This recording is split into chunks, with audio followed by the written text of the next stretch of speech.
سے عرفہ میں میثاق لیا اور آدم علیہ السلام کی پوست سے ساری ذریت نکال کر ذروں کی مانند ان کے سامنے پھیلا دی اور ان سے آمنے سامنے بات کرتے ہوئے فرمایا، کیا میں تمہارا رب نہیں ہوں؟ سب نے جواب دیا، کیوں نہیں، ہم سب گواہ بنتے ہیں، تاکہ تم لوگ قیامت کے روز یوں نہ کہو کہ تم تو اس سے محض بے خبر تھے، یا یوں کہو کہ پہل تو شرک ہمارے بڑوں نے کیا اور ہم تو ان کے بعد ان کی نسل میں سے تھے، تو کیا ان گمراہ رہنے والوں کے فعل پر تو ہمیں ہلاکت میں ڈال دے گا۔ ناظرین کرام، یہ کتنا ہی عظیم دن اور کتنا ہی عظیم عہد و میثاق ہے کہ اس دن کے بارے میں رسول اللہ صلی اللہ علیہ وآلہ وسلم نے ارشاد فرمایا کہ ایسا کوئی دن نہیں کہ جس میں شیطان اس قدر ذلیل اور خوار ہو، حقیر اور نفرت سے دیکھا گیا ہو جتنا کہ وہ عرفہ کے دن ہوتا ہے، جبکہ وہ اللہ تعالیٰ کی جانب سے نازل ہوتی ہوئی رحمت اور اس کی طرف سے بڑے بڑے گناہوں کی معافی کو دیکھتا ہے۔ یاد رہے کہ یوم عرفہ مسلمانوں کی خوشی کا دن ہے، جیسا کہ رسول اللہ صلی اللہ علیہ وآلہ وسلم نے ارشاد فرمایا کہ بے شک یوم عرفہ یوم الآخر اور ایام التشریق اور اہم اسلام کے لیے گویا عید کے دن ہے، اس لیے کہ ان میں اللہ تعالیٰ کی خصوصی رحمتوں کا نزول ہوتا ہے۔ حضرت عائشہ صدیقہ رضی اللہ تعالیٰ عنہ سے روایت ہے کہ قریش اور ان کے ہم مذہب لوگ مزدلفہ میں ٹھہرا کرتے تھے اور اس قیام کو ہمس کہتے تھے، اور باقی تمام عرب کے لوگ بھی عرفات میں ٹھہرتے تھے۔ جب دین اسلام آیا تو اللہ تعالیٰ نے اپنے نبی کریم صلی اللہ علیہ وآلہ وسلم کو حکم دیا کہ وہ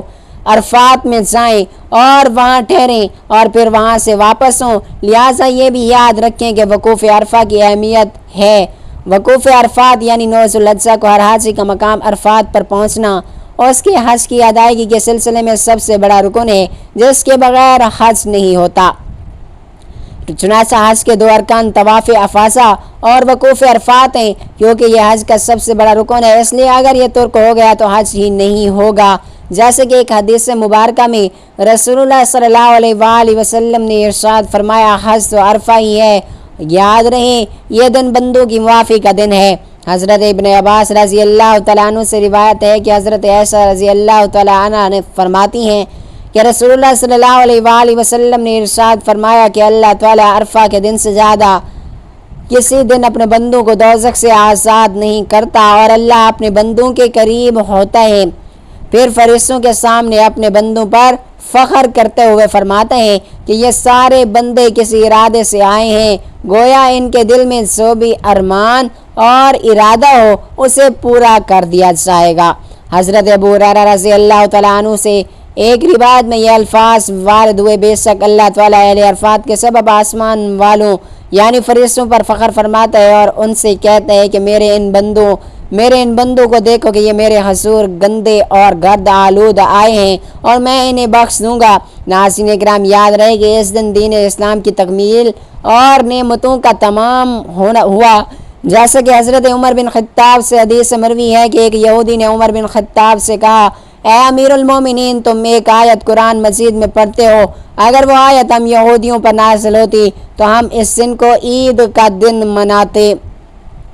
تو حضرت عمر فاروق رضی اللہ تعالیٰ عنہ کہنے لگے کہ وہ کون سی آیت ہے؟ اس نے کہا کہ آج میں نے تمہارے لیے تمہارے دین کو کامل و مکمل کر دیا اور تم پر اپنا انعام بھرپور کر دیا اور تمہارے لیے اسلام کے دین ہونے پر رضامندی ہو گیا۔ تو حضرت عمر رضی اللہ تعالیٰ عنہ فرمانے لگے کہ ہمیں اس دن اور جگہ کا بھی علم ہے کہ جب یہ آیت نبی کریم صلی اللہ علیہ وآلہ وسلم پر نازل ہوئی اور جمعۃ المبارک کا دن تھا اور نبی کریم صلی اللہ علیہ وآلہ وسلم عرفہ میں تھے۔ ناظرین کرام، مجھے امید ہے کہ آپ کو اس دن کی فضیلت کے بارے میں پتہ چل گیا ہوگا۔ یہ دن بہت ہی زیادہ برکت والا دن ہے۔ اس دن کا شمار اللہ تعالیٰ کے خاص دنوں میں ہوتا ہے، اور اس دن جو شخص یہ 4 نوافل پڑھ لیتے ہیں تو وہ اللہ تعالیٰ کا محبوب ترین بندہ بن جاتا ہے، اللہ تعالیٰ کا بے حد لاڈلا بندہ بن جاتا ہے۔ پھر قدرت ایسے شخص پر مہربان ہو جاتی ہے، ایسا شخص جو بھی دعا اپنی زبان پر لاتا ہے تو اللہ تبارک و تعالیٰ اس کی زبان سے نکلی ہوئی ہر دعا کو، اس کے دل سے نکلی ہوئی ہر فریاد کو اپنی بارگاہ عظیم المرتبت بارگاہ میں اور اسے درجہ قبولیت پر فائز فرما دیتے ہیں۔ بے شک اللہ ہر ناممکن کو ممکن بنانے پر قادر ہے۔ ناظرین کرام، اب آپ کو یہ بھی بتاتے چلیں کہ ان نوافل کو آپ نے کس وقت پڑھنا ہے۔ جان لیجیے کہ ان نوافل کا کوئی بھی وقت مقرر نہیں ہے، مکروہ اوقات کے علاوہ آپ جب چاہیں ان نوافل کو پڑھ سکتے ہیں۔ آپ چاہیں تو ان نوافل کو 8 ذی الحج مغرب کے بعد یا پھر عشاء کی نماز کے بعد پڑھ لیں، یا پھر 9 ذی الحج کو صبح فجر کی نماز کے بعد پڑھ لیں، یا پھر ظہر سے پہلے پڑھ لیں یا ظہر کے بعد پڑھ لیں۔ اور اس کے علاوہ عصر کی نماز کے بعد نفلی نماز پڑھنا منع ہے، یعنی آپ ان نوافل کو عصر کی نماز کے بعد نہیں پڑھ سکتے۔ یعنی آپ یوں سمجھ لیجیے گا کہ ان نوافل کو پڑھنے کا وقت آپ کے پاس ہے اشراق سے لے کر زوال سے پہلے یہ وقت آپ ان نوافل کو پڑھ سکتے ہیں۔ اور اس کے علاوہ ظہر اور عصر کی نماز کے درمیان جو وقت ہے آپ اس میں بھی ان نوافل کو پڑھ سکتے ہیں، یعنی یہ ٹائم ہے۔ اور ان نوافل کا اس کے علاوہ 9 ذی الحج کو مغرب کی نماز کے بعد یا پھر عشاء کی نماز کے بعد بھی پڑھ سکتے ہیں۔ اب یہ بھی جان لیجیے کہ یہ 4 رکعت نوافل آپ نے کس طریقے سے پڑھنے ہیں، کون سی صورتیں پڑھنی ہیں، اور آپ نے اس کے اندر پڑھنا کیا ہے، اور ان نوافل کی نیت آپ نے کس طرح سے کرنی ہے۔ جان لیجیے کہ آپ نے بہت ہی اطمینان اور سکون کے ساتھ اچھے طریقوں سے وضو کر لینا ہے، اور اس کے بعد آپ نے کسی ایسی جگہ پر ان نوافل کو پڑھنا ہے کہ جہاں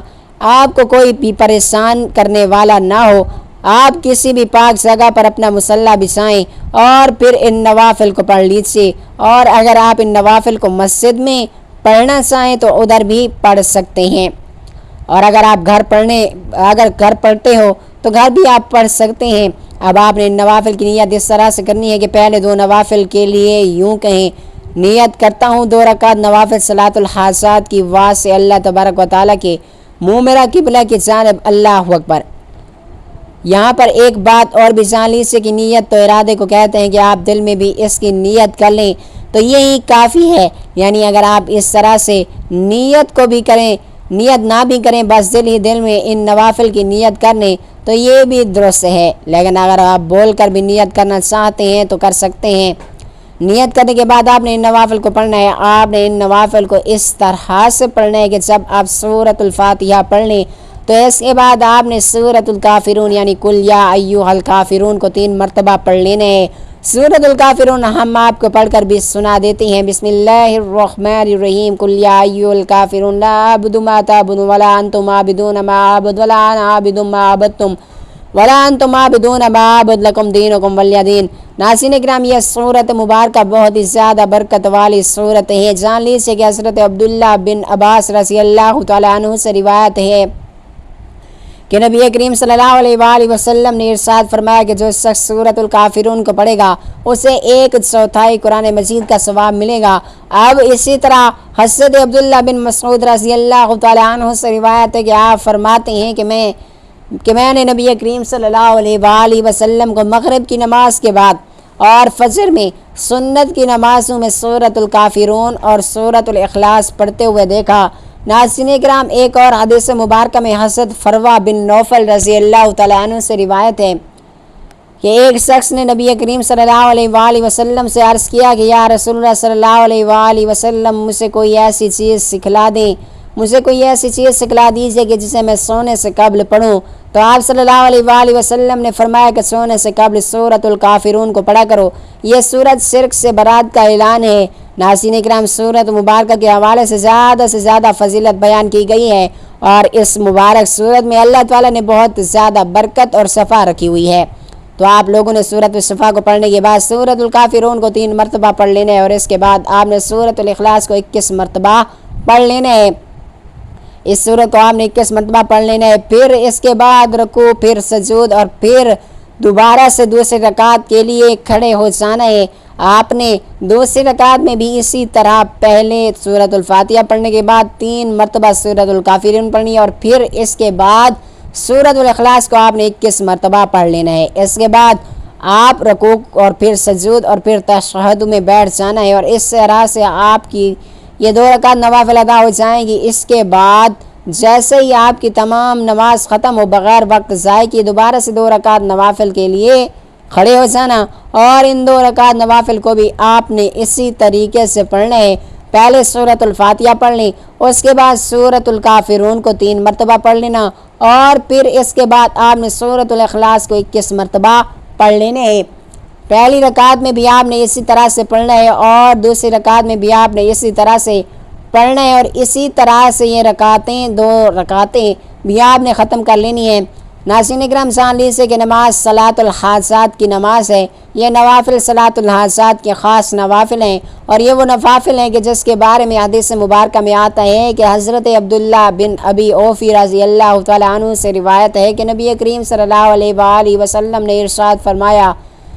جس شخص کو اللہ تعالیٰ سے کوئی خاص حاجت یا اس کے کسی بندے سے کوئی خاص کام پیش آ جائے تو اس کو چاہیے کہ خوب اچھی طرح سے وضو کرے اور پھر 2 رکعت اپنی حاجت کی نیت سے نماز حاجت پڑھے، اور اس کے بعد اللہ تعالیٰ کی حمد و ثنا کرے اور رسول اللہ صلی اللہ علیہ وآلہ وسلم پر درود السلام بھیجے، اور پھر اس کے بعد یہ دعا پڑھے، لا الہ الا اللہ الحلیم الکریم، سبحان اللہ رب العرش العظیم، الحمدللہ رب العالمین، اسألک موجبات رحمتک و عزائم مغفرتک و غنیمت من کل بر و سلامتک من کل اسم لا تدلا زنبالہ غفرتک ولا ہم الفرجتہ۔ آپ نے یہ پوری دعا پڑھ لینی ہے، بہت زیادہ فضیلت اور برکت کی عامل ہے۔ جو بھی شخص 9 اور 10 الحجہ کو یہ 4 نوافل ادا کرتا ہے تو اللہ تبارک و تعالیٰ اس شخص کی ہر حاجت اور اس شخص کی ہر خواہش کو پلک جھپکتے ہی فوراً پورا فرما دیتا ہے۔ اللہ تبارک و تعالیٰ اس شخص کی ہر مراد کو پورا فرما دیتے ہیں اور اس شخص کو اپنا محبوب بنا لیتے ہیں۔ ایسے شخص اللہ تبارک و تعالیٰ کا پسندیدہ شخص بن جاتا ہے، اور اللہ اپنے پسندیدہ شخص کی ہر بات کو سنتا ہے، مانتا ہے اور فوراً اسے پورا فرماتا ہے۔ ناظرین کرام سمجھ لیجیے کہ ان 4 نوافل کو ادا کر لینے کے بعد آپ نے بیٹھ کر سب سے پہلے نبی کریم صلی اللہ علیہ وآلہ وسلم پر درود و سلام پڑھنا ہے۔ آپ جتنا بھی درود و سلام پڑھنا چاہیں آپ نے لازمی پڑھنا ہے، اور اس کے بعد آپ نے اللہ تبارک و تعالیٰ سے سچے دل سے گڑ گلا کر دعا کرنی ہے۔ انشاءاللہ تعالیٰ آپ کی جو بھی دعا ہوگی وہ فوراً قبول ہو جائے گی۔ اللہ تبارک و تعالیٰ آپ کی دعا کو فوراً قبول فرمائے گا۔ جس بھی گھر میں یہ 4 رکعت نوافل پڑھے جائیں گے، اللہ تبارک و تعالیٰ اس گھر کو اور اس میں رہنے والوں کو آباد فرمائے گا۔ اللہ تبارک و تعالیٰ اس گھر میں بے تحاشا برکتیں اور رحمتیں نازل فرمائے گا۔ ناظرین کرام یہ موقع سال میں صرف ایک بار ملتا ہے، اس دن یہ 4 نوافل پڑھنا مت بھولنا۔ اللہ تبارک و تعالیٰ سے دعا ہے کہ نیکی کی بات کو سننے سمجھنے اور اس پر عمل کرنے کی طاقت و توفیق مرمت فرمائے۔ میرا سنانا اور آپ کا سننا قبول و منصور فرمائے، آمین یا رب العالمین۔ محترم ناظرین، آخر میں آپ سبھی لوگوں سے درخواست ہے کہ نیچے کمنٹ باکس میں اللہ تبارک و تعالیٰ کا ایک بابرکت نام لکھ کر ضرور شیئر کر دیجیے گا۔ جزاک اللہ خیرا کثیرا۔ اللہ تعالیٰ ہم سب کا حامی و ناصر ہو، آمین ثم آمین۔